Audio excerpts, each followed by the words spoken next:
역사는 반복이 되고 우리 역사 속에 나타나는 인물을 통해서 배우게 되는데, 이 사사시대의 이 기도원에 대한 말씀은 오늘 한국교회하고 비슷하다 이렇게 얘기를 하는데, 사사시대에는 한 5가지 특징이 있다 그래요. 첫째가 뭔가 하면 모세 세대가, 여호수아 세대가 이제 죽고 난 이후에 신세대가 나타나면서 구원의 감격을 까먹은 시대가 이 시대라는 거예요. 이 시대는 첫사랑이 식었고 구원의 열정이 사그라진 시대니까 굉장히 좀 드라이한 시대죠. 우리가 항상 성경을 보면 촛대가 옮긴다, 하나님이 이가봇 영광을 거두신다, 장자권을 빼앗아 가신다, 면류관을, 촛대를 옮기는 것이 굉장히 중요하더라고요. 지가 아무리 애를 써도 하나님 촛대를 옮겨버리면 끝장나버리는 거예요. 그래서 그 시대에 하나님께서 구원의 감격이 사라진 시대에는 뜻밖의 하나님이 역사의 아웃사이더를 통해서 역사하시는 거죠. 구원의 감격을 잃어버린 시대고, 두 번째가 사사시대에 보면 한 7번에 걸쳐서 사이클이 반복이 됩니다. 역사는 살아 움직이는 생물이다, 뭐 역사도 생리가 있다, 역사가 주기가 있다는데, 사사시대에 보면 축복받고 교만해지고 알랑꼴라리 하다가 또 시험 들고 또 죄를 짓고 타락하고 또 심판받고 주여 용서해서 회개하면 또 회복되고 또 알랑꼴라리 하고, 이런 그 축복과 타락과 회개의 사이클이 7번이 계속 반복이 된다는 거예요. 그래서 오늘 우리 사회도 약간 중독 사회에 이 반복되는 이 관행을 못 끊으면 큰일 나거든요. 그 어려움을 당할 때마다 이제 사사들이 마지막에 그 백성들이 부르짖으면, 그 블레셋 때는 뭐 삼손, 오늘 미디안 때는 기도원을 보내주시듯이 하나님 그때그때 사사를 보내주시는. 세 번째 사사시대는 이름대로 직분대로 못 살았어요. 엘리멜렉이다 이러면 하나님 나의 왕이다, 막 나오미, 막 즐거움 이렇지만은 하나님은 나의 왕이다 이러면 지어놓고 묻지도 찾지도 않고 지 맘대로 살아가던 시대니까, 이름대로 직분대로 못 산 시대에 하나님은 뜻밖의 이방 여인 뭐 룻, 또 뭐 여리고의 기생 뭐 라합 같은 약간 그런 역사의 그런 허접한 사람들을 들어서 이 역사의 그 유대인들, 이스라엘 진골들을 부끄럽게 하는 그런 역사가 있었습니다. 네 번째 사사시대의 특징은 유통기한이 딱 정해져 있다. 14명의 사사가 보면 다 자기 그 온니엘은 40년, 에훗은 80년, 기도원은 40년, 입다는 6년, 입사는 7년, 삼손은 20년 짜리가 있었다는 거예요. 만원 짜리, 1000원 짜리가 있듯이 유통기한이 다 정해져. 아까 우리 김동원 목사님 말씀처럼 가장 절정기 때 구원 역사를 이루고는 물러났다는 거예요. 철저히 내 시대가 주님 손에 있다. 아무리 위대한 뭐 기도원, 삼손 누구라도 그 시대 짧은 유통기한만 쓰임받고 사라졌다는 거예요. 항상 우리는 내 시대가 주님 손에 있다.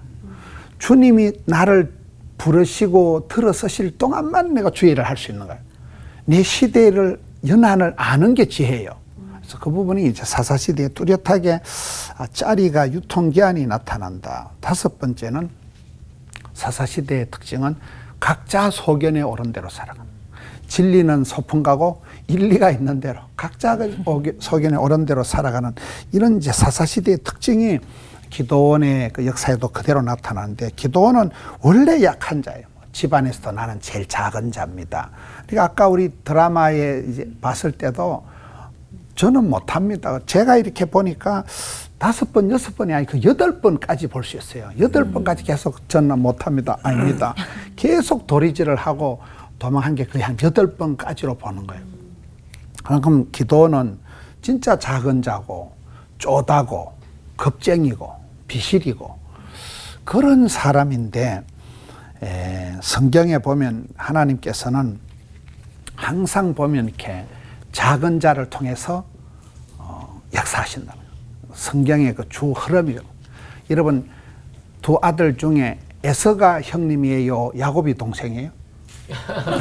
항상 하나님은 동생을, 가인이 형님이에요, 아벨이 동생이에요?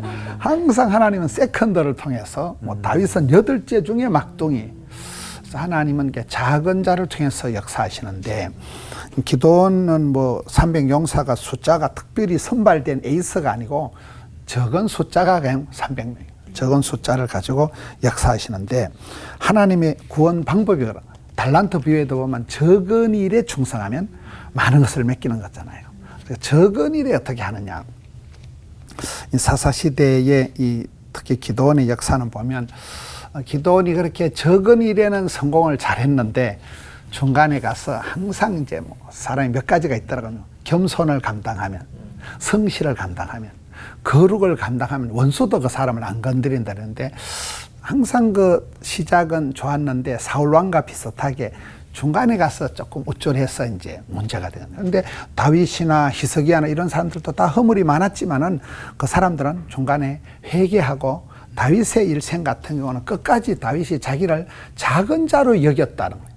끝까지 자기를 작은 자로 생각하기 때문에 다윗이 그래도 회개해서 다윗을 기록할 때는 히스기야나 다윗의 수식어는 보면 정직한 사람이다. 정직하다는 말은 죄가 없다는 거예요. 하나님 앞에 솔직하게 엎드렸다는 거예요. 근데 이제 기도원은 말년에 가서 그걸 감당을 못해서 겸손을 감당 못했지만 어쨌든 이 사사시대에 특별히 기도원을 통해서 우리가 볼 수 있는 것은 다 그저 10원짜리, 100원짜리, 1000원짜리가 있는데 오리지널 왕, 영원한 왕은 그리스도 한 분밖에 없기 때문에 그 예수님을 보여주는 구약의 어떤 위대한 지도자들, 사사들, 선지자들이 나타나도 그거는 10원짜리, 100원짜리에 불과하다. 뒤에 나타나실 그 오리지널 왕에 대한 것을 예표해주는 그것에 불과한 것이 기도원의 역사고 그 기도원의 짧은 생애와 사역을 통해서도 우리에게는 내 시대를 감당하자. 짧은 유통기한을 내 시대가 주님 손에 있으니까 하루를 천년같이 천년을 하루같이 감당하는 또 우리 모두가 되었으면 좋겠습니다. 하나님 아버지 감사합니다. 기도원의 역사를 통하여 하나님 앞에 우리가 어떻게 끝까지 겸손을 감당해야 될지를 보게 됩니다. 우리에게 주어진 세월을, 날들을, 사명을, 사역을, 사람을 잘 감당케 하여 주시옵소서. 예수님 이름으로 기도하옵나이다. 저는 이 기드온이 자기가 이 꾸었던 꿈 이야기를 친구에게 하는 장면이 나오는데 꿈에 보리떡 한 덩어리가 미디안 진영으로 굴러 들어왔어. 한 장막에 이르렀는데 그걸 쳐서 무너뜨려서 위쪽으로 엎으니까 그 장막이 쓰러지더라. 이렇게 사사기 7장 13절에서 14절 말씀을 이렇게 봤는데 이 꿈도 하나님이 주신 거라면 아니 왜 이토록 기드온에게 확신을 주는 걸까요, 김문우 목사님? 이왕 주려면 용꿈을 주지. 그래, 보리떡 요즘 말하면 수제비 만드는 밀가루 덩어리 하나 때 그걸로 오는데 저는 이제 그 미디안과 기도원 사이에 그걸 쭉 이렇게 추적 60번 해보면 이게 거의 마지막이에요. 도저히 기도원이 막 나는 못합니다, 안 합니다, 도망가고 이러니까 계속 하다 마지막 시청각 교육이 불화를 데리고 적진에 한번 가봐라. 거기 가서 이제 꿈 얘기를 듣는데 막 꿈에 막 보리떡 하나가 떼글떼글 굴러와가지고 막 13만 5천 명 작살냅니다 할 때 이게 뭐냐는 거지. 그럴 때 모든 이스라엘의 역사가 아까 그 베들레헴이 작은 떡집이거든요. 유대인들이 아까 말씀 이스라엘이 사실은 가장 작은 민족이에요.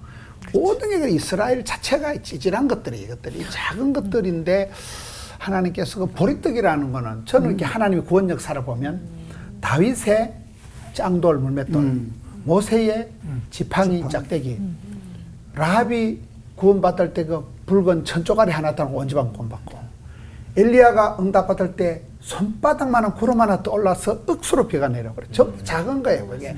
보리떡 그 신통 차는 거지만은 너 뭐 땜시 그래 겁을 내고 쪼다같이 못합니다 안 합니다 할 때 야 보리떡 하나 가지고도 13명 아작 낼 수 있는 게 내 능력이다. 뭐 때문에 못합니다 안 됩니다 힘듭니다 어렵습니다 입방정을 떨지 말고 가라. 이게 이제 마지막 시청각 교육. 그 8번째가 그때 재확인을 주면서 너 어떻게 그렇게 걱정이 태산이냐. 어차피 네 능력 없는 거 나도 안다. 보리떡 하나 가지고도 짝대기 하나 가지고 돌멩이 하나 가지고도 얼마든지 하나님은 구원 역사를 이루신다는 걸 이제 마지막 그 도장을 찍는 게 그 장면이에요.